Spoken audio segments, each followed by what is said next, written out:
সূরা নাহালের 90 নম্বর আয়াতের ব্যাপারে বিশিষ্ট সাহাবী হযরত ওসমান ইবনে মাযউন তিনি বলেন যে আমি ইসলাম গ্রহণের আগ মুহূর্তে রাসূল সাল্লাল্লাহু আলাইহি সাল্লামের পাশ দিয়ে যাচ্ছিলাম। ওসমান ইবনে মাযউন রাদিয়াল্লাহু তাআলা আনহু এর উপাধি ছিল আবু সৈয়দ, তার সন্তানের নাম ছিল সৈয়দ, এই কারণে তার উপাধি হলো আবু সৈয়দ, মানে সৈয়দের পিতা।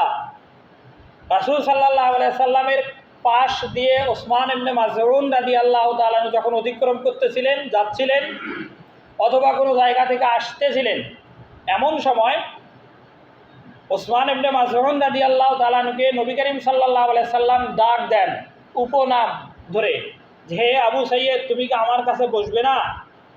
তখন ওসমান ইবনে মাযউন রাদিয়াল্লাহু তাআলা আনহু রাসূলের আহ্বান শুনে রাসূলের পাশে বসেন।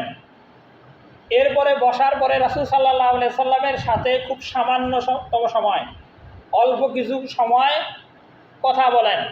কথা বলার পরেই ওসমান ইবনে মাযউন রাদিয়াল্লাহু তাআলা আনহু রাসূলের চেহারার দিকে তাকাচ্ছিলেন এবং রাসূলও যখন কথা বলতেছিলেন ওসমান ইবনে মাযউনের দিকে তাকাচ্ছিলেন, একজন আরেকজনের দিকে মুখের দিকে দেখে দেখে কথা বলতেছিলেন।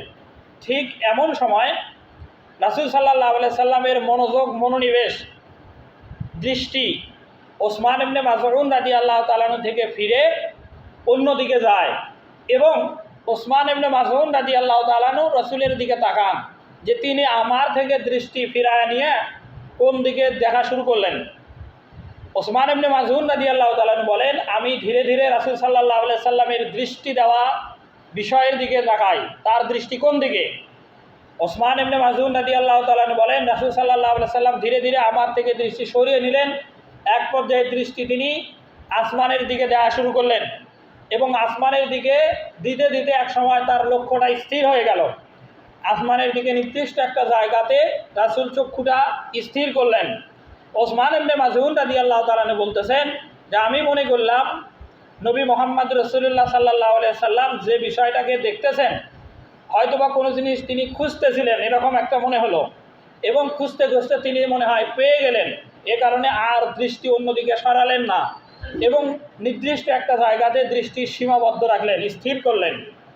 ওসমান ইবনে মাযউন রাদিয়াল্লাহু তাআলা আনহু বলেন, আমি আরও লক্ষ্য করলাম রাসূল দৃষ্টি নির্দিষ্ট জায়গাতে স্থির করার পরে বারবার তিনি মাথা ঝুঁকিয়ে নির্দিষ্ট ইশারার মাধ্যমে কোনো কিছু ইঙ্গিত করতেছিলেন, যার মাধ্যমে ওসমান ইবনে মাযউন রাদিয়াল্লাহু তাআলা আনহু বলেন যে আমি মনে করলাম মুহাম্মদ সাল্লাল্লাহু আলাইহি সাল্লাম কোনো একটা ব্যক্তি বা কোনো একটা বস্তুর সাথে ইশারার মাধ্যমে যেন কথা বলতেছেন।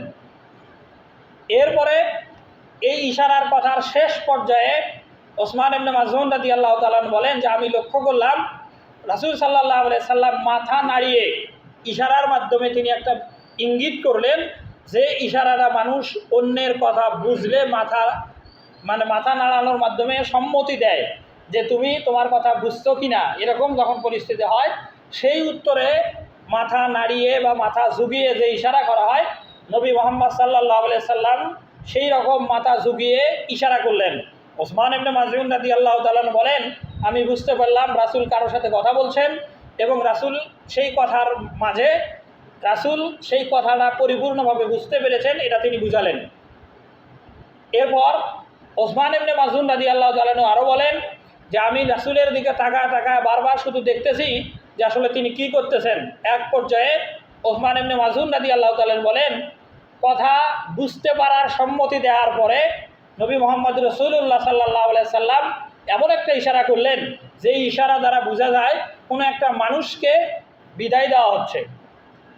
ওসমান ইবনে মাযউন রাদিয়াল্লাহু তাআলা আনহু বলেন যে আমি লক্ষ্য করলাম তিনি ইশারার মাধ্যমে যে অদৃশ্য সত্তার সাথে কথা বললেন, সেই অদৃশ্য সত্তাকে তিনি ইশারার মাধ্যমে আবার বিদায় জানালেন। এরপরে বিদায় জানানোর পরে তিনি আবার আসমানের দিক থেকে নজরটা ফিরায় নেন, ফিরায় নিয়ে ধীরে ধীরে ধীরে ধীরে নজরটা একেবারে আবার সেই পূর্বের ওসমান ইবনে মাযউন রাদিয়াল্লাহু তাআলা আনহুর দিকে ফেরায় নেন। ওসমান ইবনে মাযউন রাদিয়াল্লাহু তাআলা আনহুর দিকে যখন নজরটা আবার ফিরে আসে, তখন ওসমান ইবনে মাযউন রাদিয়াল্লাহু তাআলা বলেন যে এইবার আমি নবী করিম সাল্লাল্লাহু আলাইহি সাল্লামকে জিজ্ঞাসা করলাম যে হে মুহাম্মদ রাসূলুল্লাহ, হে মুহাম্মদ, আপনি কার সাথে কথা বললেন এবং কি কথা বললেন? তখন ওসমান ইবনে মাযউন রাদিয়াল্লাহু তাআলা আনহুর প্রশ্নের জবাবে নবী করিম সাল্লাল্লাহু আলাইহি সাল্লাম বলেন যে আমার কাছে এসেছিল জিবরাইল, আনছিল ওহী, আর সেই যে ওহীর বাণীগুলো ছিল এই বাণীগুলো নিয়েই জিবরাইল আলাইহিস সালাম এবং আমার মধ্যকার একটা কথোপকথন হচ্ছিল। সেই কথোপকথনের শেষে জিবরাইল আলাইহিস সালাম যখন চলে গেলেন আমি তাকেই বিদায় দিলাম, আর যখন জিবরাইল আলাইহিস সালাম আমার কাছে আসলেন তখন আমি তার দিকেই দৃষ্টি নিবদ্ধ করলাম। জিবরাইল আলাইহিস সালাম যখন ওহীর কথাগুলো আমাকে বলতেছিলেন আমি ইশারার মাধ্যমে জিবরাইল আলাইহিস সালামের সাথেই কথা বলতেছিলাম। আসলে আমার কথাগুলো জিবরাইল আলাইহিস সালাম বুঝতেছিল, জিবরাইল আলাইহিস সালামের ওহীর কথাগুলো আমি বুঝতেছিলাম, কিন্তু তুমি ওসমান ইবনে মাযউন আমাদের মধ্যকার যে কথা এই কথাগুলো বুঝতে পারো নাই। তখন ওসমান ইবনে মাযউন রাদিয়াল্লাহু তাআলা আনহু জিজ্ঞাসা করেন যে যে ওহীটা নাজিল হলো সেই ওহীটা কি? তখন নবী করিম সাল্লাল্লাহু আলাইহি সাল্লাম বলেন যে ওহীটা নাজিল হলো সেই ওহীটা হলো সূরা নাহলের 90 নম্বর আয়াত, যেটা আমরা প্রতিদিন খুতবায়ে সানি খুতবাতে বলি, ইন্নাল্লাহা ইয়া'মুরু বিল আদলি ওয়াল ইহসান ওয়া ইতা'i যিল কুরবা ওয়া ইয়ানহা আনিল ফাহশাই ওয়াল মুনকারি ওয়াল বাগই ইয়াইযুকুম লাআল্লাকুম তাযাক্কারুন।